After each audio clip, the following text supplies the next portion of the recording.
Bonjour et bienvenue, voici notre tour d'horizon économique, géopolitique, énergétique, sanitaire et boursier. Nous sommes le mercredi 7 décembre et pour comprendre comment tourne la planète finance, c'est sur la bourse au quotidien nulle part ailleurs et l'épisode du jour s'intitulera « Et bientôt la sobriété alimentaire ». Et oui, après la sobriété énergétique qui était le grand feuilleton de l'automne, d'ailleurs ça continue, tout le monde se demande où tomberont les prochaines coupures de courant. Ah non, on dit délestage. Eh bien, maintenant on commence à se demander s'il ne va pas falloir également faire preuve de sobriété alimentaire, puisque le groupe agroalimentaire Cofigeo, ça ne vous dit rien? Mais si, ce sont les marques Williams Saurin, Petit Jean, Garbit. Eh bien, Cofigeo annonce réduire de 80% sa production, ça pourrait même aller jusqu'à moins 100% pendant les fêtes. Et Cofigeo a averti les salariés de ses filiales qu'il fallait qu'ils se préparent à des formules de chômage partiel long. Alors pourquoi Cofigeo cesse-t-il de produire? Parce que ce n'est plus rentable. Comme vous le savez, le principe d'une conserve, c'est que ce sont des aliments qui sont bouillis.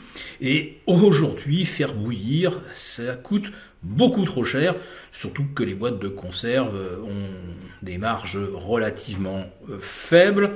Et les prix offerts par la grande distribution ne permettent donc plus à Garbit, Petit Jean, Williams Saurin de produire des aliments rentables.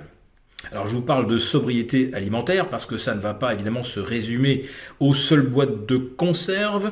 Tous les légumes produits en serre, et des serres qui sont chauffées à l'électricité ou au gaz ou au fioul, ces légumes vont revenir également beaucoup plus cher. Tous les aliments conservés dans ce qu'on appelle des atmosphères contrôlées, autrement dit climatisées, les chambres froides, tout ça va également coûter beaucoup plus cher. On a du kilowatt maintenant qui est vendu jusqu'à 1000 euros contre une soixantaine d'euros il y a un an. Bref, on comprend que pour l'alimentation, on n'est pas prêt de voir rebaisser l'inflation.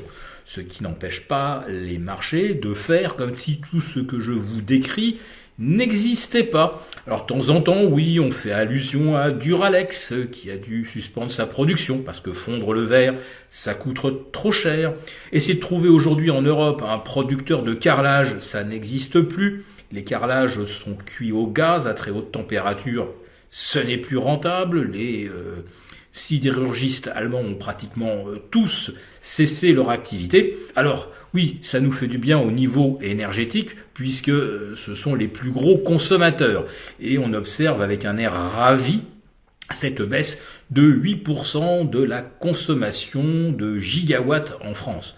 Bah oui, c'est parce que déjà beaucoup d'entreprises sont en train de réduire leur production et donc leur consommation. La baisse des kilowatts consommés, ça veut dire aussi que notre économie ralentit.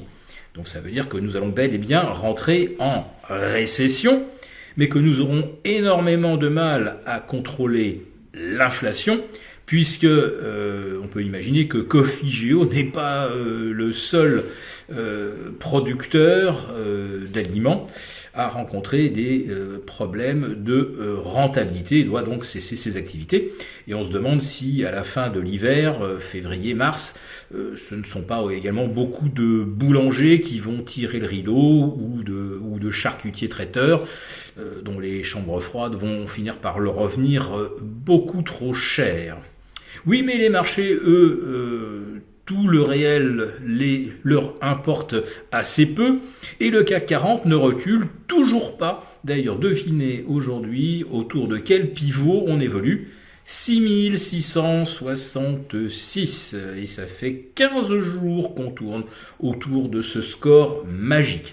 Wall Street a eu beau perdre 2 fois 1,5%, en 48 heures, la bourse de Paris, elle, ne bouge toujours pas. Alors il y a toujours effectivement une raison qui maintient le CAC en lévitation. Aujourd'hui, c'est la hausse de 6% de Sanofi qui a gagné un procès. On est bien content pour eux. Mais une nouvelle fois, ça fausse un peu la perspective. Alors si on veut essayer de bien comprendre ce qui se passe sur le marché, jetons à nouveau un coup d'œil sur les volumes. Eh bien, au bout de 6 heures de cotation, on n'a même pas atteint 1,3 milliard.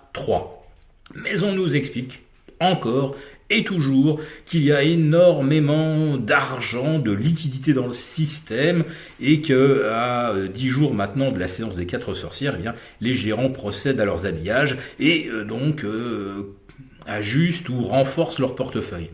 Mais si c'était la vérité, mais les volumes quotidiens devraient dépasser allègrement les 4 milliards. Et en fait, nous n'observons absolument rien de tel. Et qui irait effectivement acheter le marché, dont les niveaux de valorisation sont revenus à peu près à ce qu'ils étaient au 1er janvier, avant la guerre, avant la hausse des taux, qui irait acheter de ce marché alors qu'on se dirige tout droit vers une récession et qu'avec la hausse des prix de l'alimentaire, on aura bien du mal à combattre l'inflation. Et donc maintenant, après avoir décalé, retardé, eh bien maintenant il va falloir aussi se serrer la ceinture, et cette fois-ci au sens premier du terme.